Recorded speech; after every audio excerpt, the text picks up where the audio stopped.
Yesterday when we stopped, the kids were all making a huge ruckus, and they were getting all the art supplies out as they're making cards for Mrs. Brisbane. Remember, Mrs. Wright had just walked in and said, "What's going on here?" she asked.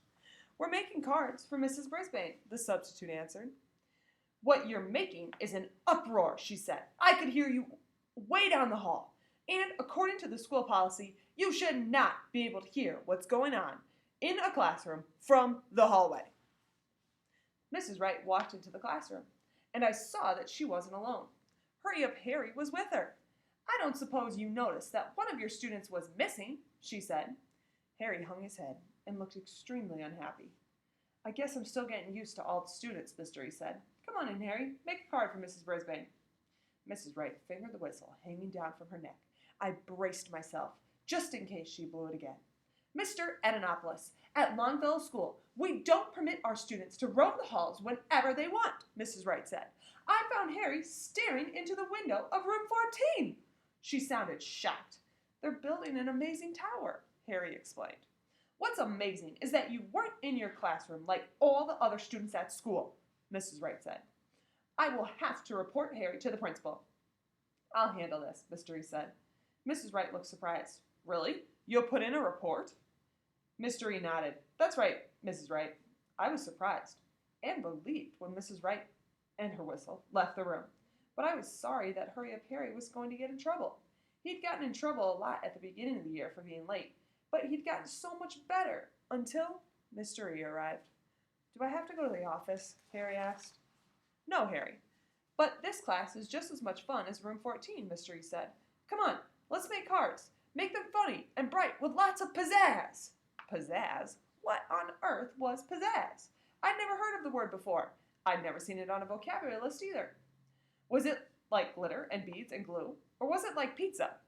Whatever it was definitely a mystery word that I found very pie-whacking.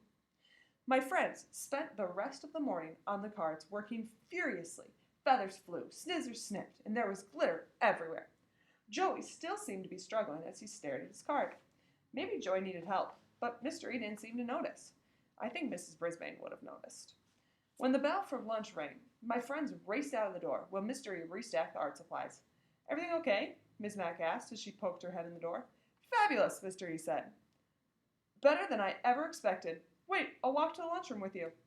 At last, Og and I were alone. "Og!" I squeaked excitedly. "Boing!" he twanged. "This class is a mess without Mrs. Brisbane," I shouted. "The students are falling back into their bad habits. Harry's late again, and there's too much noise and no vocabulary quiz or Sherlock Holmes." Og splashed wildly in the water side of his tank. Boing, boing, boing, boing. I could tell he was almost as upset as I was. "And I want to make Mrs. Brisbane a card," I said. Boing, boing.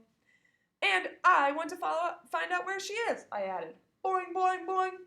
There was so much to think about. I wondered if Harry would get back to class on time. I wondered if Mr. E would teach us about something in the afternoon. I wondered if Mrs. Brisbane would ever be back. My fellow students came back after lunch, all except one. Hurry Up Harry wasn't missing, but Forgetful Phoebe was. However, she showed up right after the bell rang. "Sorry, Mr. E," she said. "Not a problem," he answered. "Take a seat, because now we're going to play Math Monsters." He took his fingers and pulled out the corners of his mouth and the corners of his eyes. He looked pretty creepy, especially when he made a scary laugh like a witch. "After all, you know what's coming soon," he continued. There was a pause, and then Thomas shouted, "Halloween!" Then everyone else started shouting, "Halloween!" My classmates seemed happy about it. But I remembered last year's Halloween, with the creepy, smiling pumpkins and ghosts and goblins and monsters. Now it was coming back? Eek! After school, Og and I had some visitors.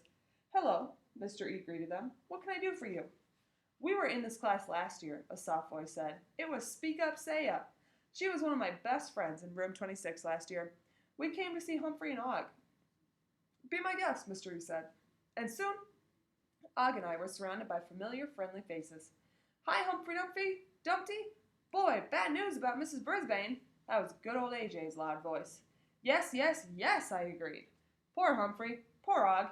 You must miss Mrs. Brisbane a lot," said Golden Miranda. "She was such a wonderful friend, with a terrible dog. But I'm sure she misses you too."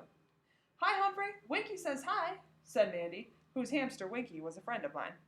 It was great to see my old friends, but it was sad too, because they reminded me of happy days in room 26 with Mrs. Brisbane, my teacher.